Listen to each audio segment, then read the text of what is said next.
皆さんこんにちは、アンナです。今回はキャップを使った頬全体を引き上げるエクササイズをご紹介します。即効性のあるエクササイズなので、ぜひ一緒にやってみましょう。キャップはこのぐらいのサイズであれば、どんなものでも大丈夫です。まずは頭のてっぺんから引っ張られるイメージをして、正しい姿勢を作っていきましょう。手のひらをしっかり温めて、これから鍛える筋肉を温めていきます。顔にギリギリ触れないぐらいまで手を近づけて、手のひらの温かさを感じてください。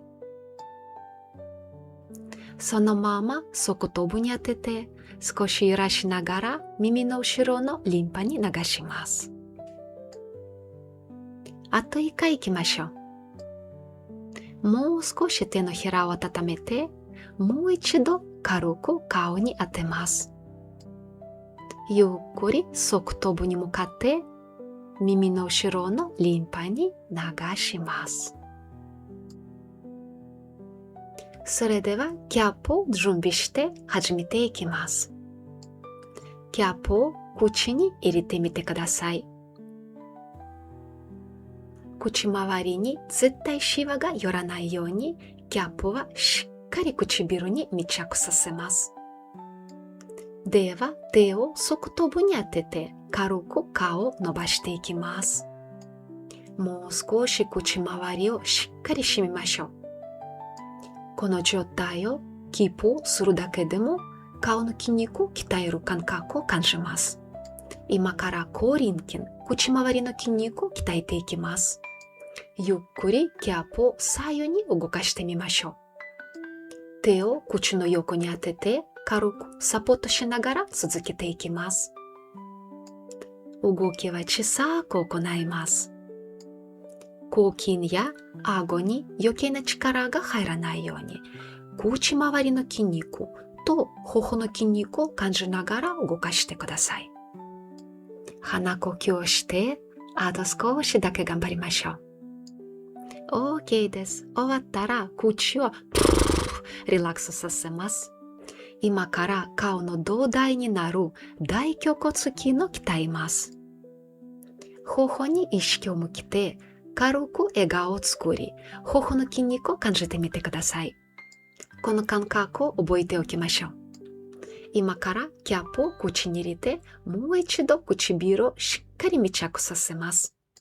そのまま先ほどの笑顔の感覚を思い出して、頬を上にスライドさせてみます。少し難しいと思いますが、頬にほんの少し力が入っている感覚があれば正解です。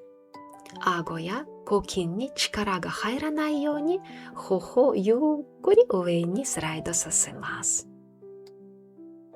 また目尻でシワが寄らないように、手で軽くサポートしながらシワを伸ばしていきましょう。このエクササイズは本当におすすめします。続ければ続けるほどできるようになり、頬が上がりますよ。OK です。キャップを外して唇をリラックスさせます。次はさらにほうれい線にアプローチしていきます。口で O の形を作り、まずはほうれい線に軽く力を入れる感覚を練習しましょう。キャップを口に入れて、もう一度唇をしっかり密着させます。特にほうれい線に意識を向けて、その部分に力を入れる感覚をつかみましょう。手でサポートをしながら筋肉を強化していきます。同時に鼻の横の凝りやすい部分をほぐしていきましょう。人差し指を使ってぐりぐり筋肉を捉えて優しくほぐします。2本指でも使ってもう少し凝りやすいところをほぐします。口元のトレーニングとほぐしを合わせます。手を下ろしてもう一度頬を上にスライドさせて、ほうれい線のすっきりしていきます。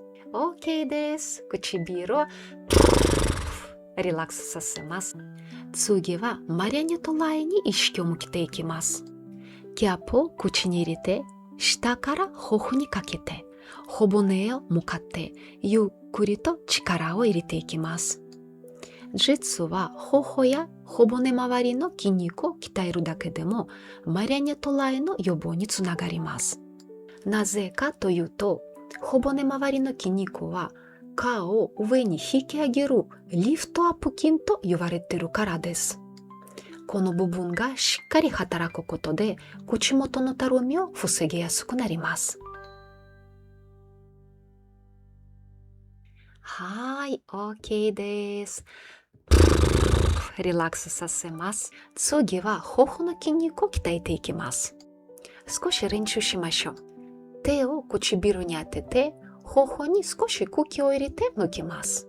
頬を少し膨らませ、緩みます。このエクササイズができたら、キャップを入れて同じようにやってみます。そのまま頬を少し膨らませて引っ込んでいます。これも少し難しいと思いますが、動きは小さくても大丈夫です。頬の筋肉を鍛える感覚をつかんで行います。たるみにくい頬作りにとてもおすすめのエクササイズです。正しい姿勢で鼻呼吸をして、あと少しだけ頑張りましょう。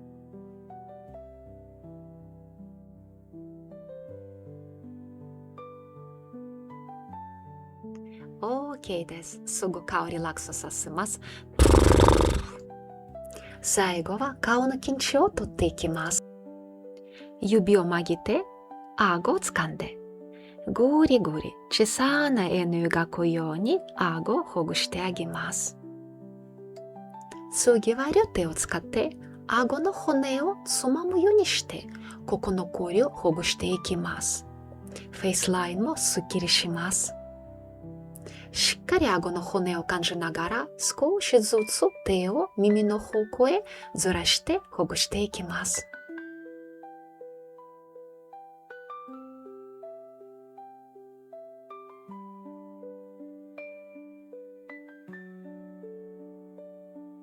次はエラの部分、口筋です。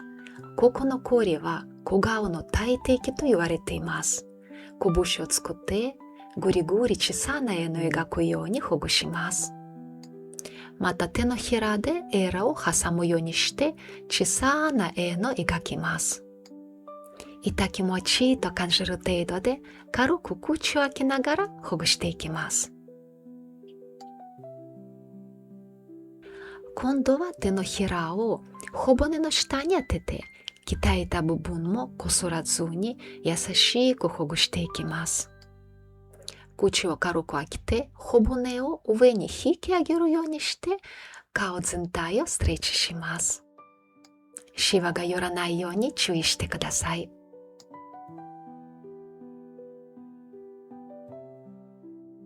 最後は眉間をほぐしていきます。眉間にも力が入りやすいので、手のひらを当ててこすらないように筋肉を捉えて緊張を緩めていきます。眉間のシワの予防にとてもおすすめです。これを週に3回続けてみてください。顔が引き上がり、若々しい印象の顔立ちになります。小顔骨化やたるみの予防にもつながります。そして顔の緊張を取ることも忘れないようにしましょう。皆さん、いつも一緒に顔のケアをしていただきありがとうございます。皆さんの感想やコメント、いつも楽しみにお待ちしています。また次回の動画でお会いしましょう。パカパカ。